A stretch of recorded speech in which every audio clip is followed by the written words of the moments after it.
My name is Ryan Blumenthal, forensic pathologist. Today I'm going to share one forensic technique with you. This technique is so powerful that it has even been used by fictional detectives. We are talking Tintin, Inspector Clouseau, Thomas Magnum, Inspector Gadget. You name it, these detectives have used this principle. This principle I use every single day. I eat this principle, sleep this principle, dream this principle. This is a very powerful principle. It works from the microscopic level to the macroscopic level. It works on atomic level to cosmic level. And this principle is Rocard's principle, the law of interchange. Rocard's principle is as follows. Wherever he steps, whatever he touches, whatever he leaves even unconsciously will serve as a silent witness against him. Not only his fingerprints or his footprints, but his hair, the fibers from his clothes, the glass he breaks, the tool marks he leaves, the paint he scratches, the blood or semen he deposits or collects. All of these and more bear mute witness against him. This is evidence that does not forget. It is not confused by the excitement of the moment. It is not absent because human witnesses are. It is factual evidence. Physical evidence cannot be wrong. It cannot perjure itself. It cannot be wholly absent. Only human failure to find it, study it, and understand it can diminish its value. Sometimes an event is so quick that you cannot observe it. You don't know what it is or what it was. Take lightning, for example. If someone is struck by lightning, we will find signs of heat, barotrauma, signs of light injury, signs of electric phenomenon. And therefore we know that lightning must contain these components. It must have a heat component, a light component, a blast wave component, and an electromagnetic component. So what we discovered is we look for traces of lightning on the ground and on the human body or the animal body, and what we find on the human or animal body or the ground tells us about the nature of lightning. As an example, I can walk on the beach and without even entering the ocean, I can tell you what is in the ocean. We do this because what is in the ocean leaves signs of itself on the beach. Every contact leaves a trace. If you go to a scene, you will leave something there or you'll take something with you. This is what we use every single day in forensic pathology. One day my friend bought me 3 rare quails as a gift. I didn't have a place to put them, so I left them in my back garden and I quickly went to the shops to buy a cage for my quails. When I got back, all 3 of my quails were dead. They were killed by my neighbor's cat. I took my 3 dead quails to my neighbor and I said, "Your pet killed my pets." To which the neighbor responded, "How do you know it was my cat that killed your quails?" To which I responded, "Lady, I'm a forensic pathologist. Do not make me swab my quails." Anyway, following day, my quailless life, I went to the university and I was walking around the grass park and I sat down on a bench and I stood up from the bench, and on the posterior aspect of my trousers was present resin. The overhead trees had been leaking resin which had attached itself to the benches, which attached itself to my trousers. No good deed goes unpunished. The following night I went to a wedding and in walked a guest with glitter makeup. By the end of the wedding, almost everyone had glitter all over their bodies. What do the quails, the wedding guest with the glitter, and the trees have in common? Rocard's principle. Every contact leaves a trace. The cat had bit the quails and deposited saliva and DNA on the quails.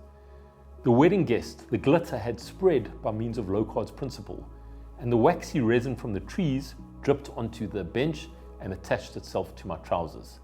Rocard's principle is dynamic and at play every single day.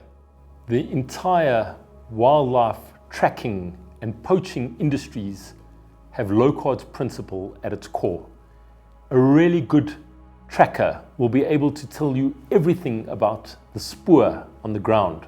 For example, they will tell you that there are 10 elephants present, of which 1 is pregnant. Ancient tribes used to be able to identify members of the tribe through their footprints. All of this is Rocard's principle.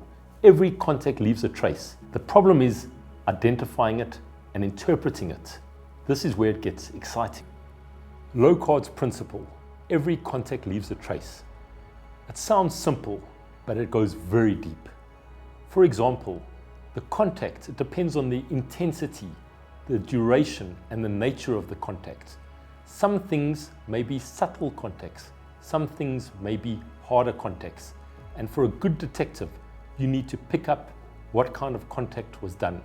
So for example, you may leave a fingerprint on something or a partial fingerprint on something. Now the spies have come up with a very clever phenomenon called UV dust.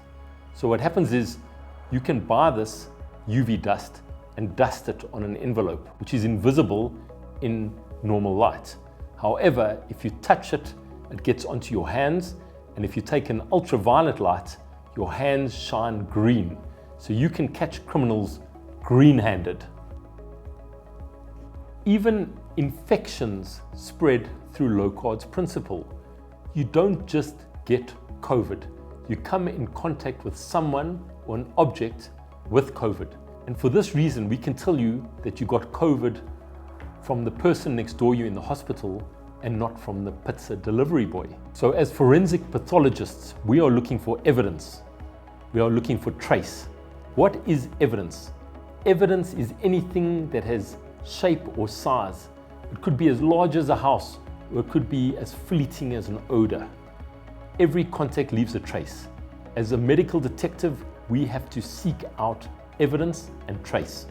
If you really understand Rocard's principle, and I mean really understand Rocard's principle, you will have knowledge that not many people have.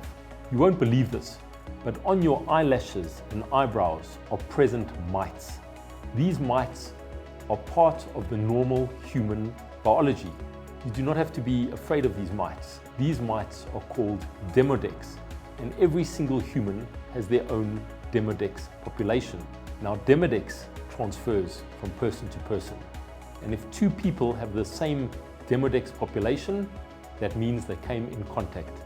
In fact, every human has their own population of bacteria on their bodies. These are called biomes. So on my hand, I have my own bacterial population. Within my elbow, I have my own bacterial population. And through Rocard's principle, I can tell you that this is my phone because my phone has my own biome population on it. So too with my shoe, etc. It has my bacterial population on it, not yours.